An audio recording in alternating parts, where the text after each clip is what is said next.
یہی معاملہ پاکستان میں ہو رہا ہے۔ اس اعتبار سے واقعہ یہ ہے کہ یہ سزا ہے اللہ کی طرف سے، اور اخلاق کا جو دیوالہ نکلا ہے۔ دوائیوں میں شاید دنیا میں کوئی قوم نہ ہو جو دوائیوں میں ملاوٹ کرتی ہو۔ کوئی غریب عورت ہو سکتا ہے گھر کے برتن بیچ کر آئی ہو اور اپنے بچے کے لیے یا اپنے شوہر کے لیے دوا لے کر جا رہی ہو، اور 15 روپے کا ایک کیپسول اس نے خریدا ہو، لیکن اس کیپسول میں چاک بھرا ہوا اور کچھ نہیں۔ یہ کام سلطنت خدا داد پاکستان میں ہو رہا ہے۔ میں صرف اس ایک مثال پر اکتفا کر رہا ہوں، زیادہ وقت نہیں ہے۔ اخلاق کا دیوالہ نکل چکا ہے۔ وہ قوم جو ایک قوم تھی ہندو کے مقابلے میں اب قومیتوں میں تقسیم ہو چکی، دونوں نفاق و تمام و کمال نظر آ رہے ہیں، نفاق باہمی، نفاق عملی، نفاق اخلاقی۔ اب اس کے لیے ضروری ہے پاکستان کے دفاع کے لیے یہ بھی ضروری ہے کہ فوجوں کو مستحکم رکھیے۔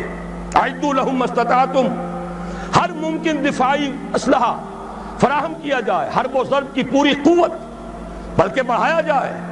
اور سلسلے میں ڈنکے کی چوٹ کہہ رہا ہوں، بے نظیر نے کہا ہے اللہ کرے کہ جھوٹ ہو، لیکن یہ کہ اگر واقعہ یہ ہے کہ ہماری حکومت نے کوئی خفیہ معاہدہ امریکہ سے کر لیا ہے کہ خفیہ طور پر وہ اپنے ایٹمک پلانٹس کا معائنہ کرا دے گی، تو یہ اس ملک سے غداری ہوگی۔ ہمیں اپنے تحفظ کے لیے ہر ممکن صورت، یہ اللہ کا حکم ہے، اعدوا لهم ما استطعتم من رباط الخیل، جو بھی سامان ہے وہ بھی فراہم کرو، اور گھوڑے بھی تیار رکھو، ترہبون بہ عدوکم وعدو اللہ، تاکہ تم ڈرا سکو، ہیبت طاری کر سکو اپنے دشمنوں پر بھی، اللہ کے دشمنوں پر بھی۔ یہ سارے کام ہمیں کرنے ہیں۔ اس کے ساتھ ہی دوستوں سے معاہدے کیجئے۔ چین کے ساتھ معاہدہ سب سے اہم ہے، اس لیے کہ ایک ہی ایٹمی طاقت ہے جو اس وقت امریکہ اور یہودیوں کے تسلط سے باہر ہے۔ باقی بھارت کے ساتھ جو پینگیں بڑھ رہی ہیں، بھارت نے جس طرح ان کا سارا معاشی نظام جو کا تو قبول کر لیا ہے، جس طرح اس نے ملٹی نیشنل جو کارپوریشنز ہیں ان کے لیے اپنی مارکیٹ کھول دی ہے، اب وہ تو ان کے لیے کوئی اجنبی ملک نہیں رہا، اس کی وہ غیر جانبداری ختم ہوئی۔ میرے اسلام کو اب قصہ ماضی سمجھو، لہذا اس کا نتیجہ وہی ہے، ہنس کے وہ بولی کہ پھر مجھ کو بھی راضی سمجھو۔ تو امریکہ اب ہندوستان سے، بھارت سے تو راضی ہے۔ اب تو ایک ہی ہے جو کھٹک رہا ہے، ایٹمی طاقت جو مبینہ طور پر اور جو کہ مسلمہ طور پر ایٹمی طاقت ہے، جو ابھی باہر ہے۔ ایک دستمرد سے تیری حالی بچا ہوا تھا، کچھ پتہ نہیں کب اس کو بھی چرکا لگ جائے۔ ایک حادثہ اس پر گزر چکا ہے، لیکن یہ کہ ابھی وہ قائم ہے، وہ چین ہے۔ یہ تیری بربادیوں کے مشورے ہیں آسمانوں میں۔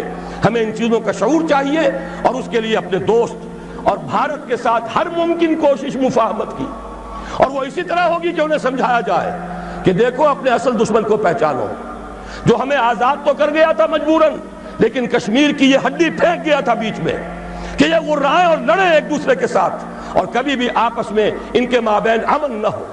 ان کی ساری دولت ہم کھینچ کر لے جائیں، روس لے جائے بھارت کی دولت اسلحہ کے عوض، امریکہ لے جائے پاکستان کی پوری دولت اسلحہ کے عوض، ہماری غریب لوگوں کی کمائی، اس کا سب سے بڑا لائنس شیئر ان سپر پاورز کے پاس جاتا رہا۔ ایک دوسرے کا خوف، ایک دوسرے سے خطرہ، لہذا وہ کبھی ایک صاحب نے کہا تھا، بات بڑی پتے کی ہے، ہمارا استحصال اور پوری تھرڈ ورلڈ کا جو استحصال اس وقت ہو رہا ہے، اس کا سب سے بڑی ذریعہ یہی ہے۔ امریکہ کی سب سے بڑی صنعت ہی صرف اسلحہ سازی کی صنعت ہے، اور ہو کیا رہا ہے۔ ایک دفعہ ایک صاحب نے اعداد و شمار کے حوالے سے بتایا، پورے حیدرآباد ڈویژن جو ہمارا کاٹن گروئنگ بڑا ہی عمدہ علاقہ ہے، وہ جتنی روئی پیدا کرتا ہے، وہ ساری روئی دے کر ہم صرف ایک F-16 جہاز لے کر آ جاتے ہیں، اور وہ F-16 جہاز، اس کا ایک پرزہ بھی اگر ناکارہ ہو جائے اور جو اصل مالک ہیں وہ اسے ریپلیس کرنے کے لیے تیار نہ ہو، تو وہ ہمارے لیے بالکل بیکار، وہ تو پھر جائے گا کہیں کباڑیوں کے ہاں جا کر بکے گا، اس کا کوئی مصرف نہیں۔ یہ ہوتا رہا ہے 40 برس 45 برس، اور اس میں یہ کہ اس بات کا پورا اندیشہ ہے، بلکہ یہ کہ زائنسٹ لابی کا پروگرام یہ ہے کہ پاکستان کے بھی ٹکڑے کرائیں اور بھارت کے بھی ٹکڑے کرائیں، تاکہ کوئی طاقت نہ رہ جائے جو ان کو کویسچن کر سکے۔ ہمیں یہ احساس و شعور بھارتیوں کے اندر پیدا کرنا ہے کہ ہم اس کا بیٹھ کر معاملہ کریں، اس کا حل نکالیں، جو وعدے کیے تھے انہیں اب جو تم نے